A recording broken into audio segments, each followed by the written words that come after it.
Assalamualaikum warahmatullahi wabarakatuh. Di pertemuan kali ini kita berjumpa lagi di pelajaran matematika untuk kelas 7 yaitu materi perbandingan.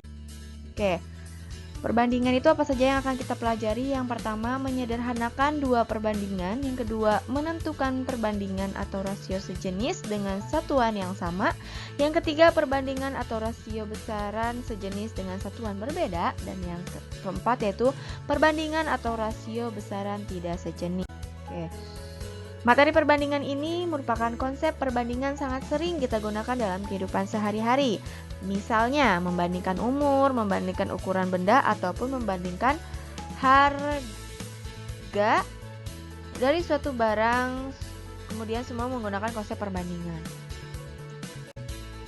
Nah, yang pertama yaitu contoh soal yang pertama, menyederhanakan dua perbandingan. Contohnya yaitu usia ayah 45 tahun dan usia ibu 40 tahun, sedangkan usia Ani 15 tahun serta usia Ali 10 tahun.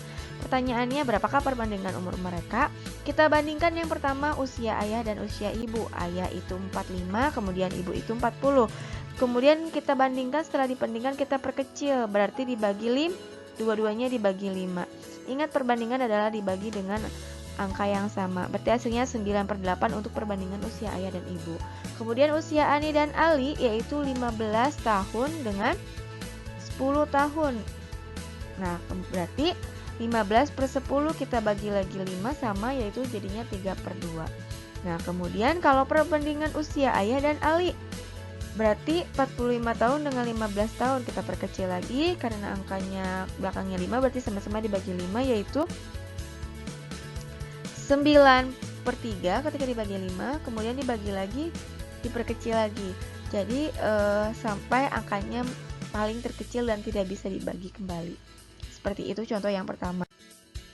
Nah, kemudian dapat disimpulkan untuk rumus perbandingan antara A dan B yaitu A per B atau A berbanding B. Jadi tanda perbandingan itu yaitu tanda bagi atau titik 2 atau tanda bagi pembagian, seperti itu.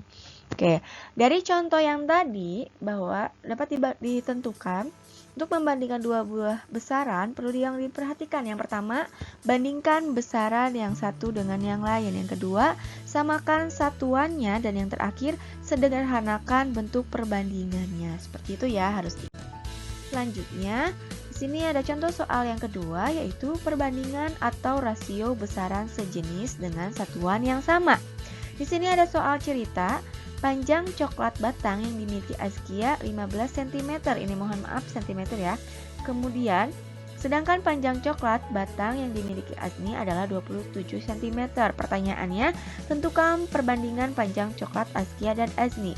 Berarti nanti kita perbandingkan coklat Azkia dengan coklat Agni, berarti 15 cm per 27 cm. Keduanya silakan dibagi, bisa dibagi 3 keduanya. Berarti hasilnya 5/9. Karena tidak bisa dibagi lagi, berarti hasil perbandingannya yaitu 5/9. Ini yang disebut dengan besaran sejenis karena dengan satuan yang sama, karena satuannya cm, yang kedua juga sama cm. Selanjutnya, apabila perbandingan rasio besaran sejenis tetapi satuannya yang berbeda, itu bagaimana? Seperti contoh soal yang ketiga. Di sini pertanyaannya, papan tulis Roni berukuran 60 cm dengan 90 cm, sedangkan ukuran papan tulis Dika berukuran 12 dm dengan 18 cm. Tentukan perbandingan luas papan tulis Roni dan Dika. Nah, pembahasannya, karena luas berarti tinggal dikalikan 60 cm dikali 90 hasilnya 5.400 cm persegi. Kemudian luas papan tulis Dika berarti 12 dm dikali 18 12 dm dikali 18 dm hasilnya 216 dm persegi. Kemudian bandingkan keduanya. Lalu dibagi dengan keduanya, bagikan dengan 5.400 keduanya. Berarti hasilnya yaitu 1/4. Seperti itu. Kemudian jadi hasil perbandingan luas papan tulis Roni dan Dika yaitu 1/4 atau 1/4. Oke. Selanjutnya yaitu perbandingan rasio besaran tidak sejenis. Di sini ada jarak rumah Adit dengan sekolah adalah 2100 meter dengan waktu tempuh 30 menit menggunakan sepeda. Tentukan kecepatan sepeda tersebut. Kalau yang beda rasio besaran tidak sejenis, berarti ukuran satuannya berbeda, yang 1 meter, yang 1 menit. Kemudian tetap dibandingkan. Dilihat, karena di sini kecepatan berarti pakai rumus V sama dengan S per T.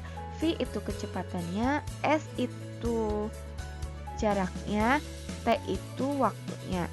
Berarti di sini 2100 dibagi 30. Karena bisa dibagi secara langsung, berarti hasilnya 70 meter per menit. Oke. Untuk rumus perbandingan besaran tas sejenis, ada dua rumus yang harus kita gunakan. Untuk kecepatan, yaitu V sama dengan S per T. Kemudian untuk debit, yang ditanyakannya ukuran debit, yaitu Q sama dengan V per T. Di sini untuk V-nya berbeda ya, kecepatan V kecil. Dilihat dari keterangannya, kecepatan itu V kecil, kemudian jarak itu S, kemudian waktu itu T, kemudian yang debit itu Q. Nah, untuk V besar yaitu volume zat cair. Ini yang harus dihafalkan, diingat ketika rumus perbandingan yang besaran tak sejenis. Nah, terima kasih untuk pembelajaran hari ini. Silakan dipelajari dan dicatat. Jangan lupa absen terlebih dahulu. Terima kasih. Wassalamualaikum warahmatullahi wabarakatuh.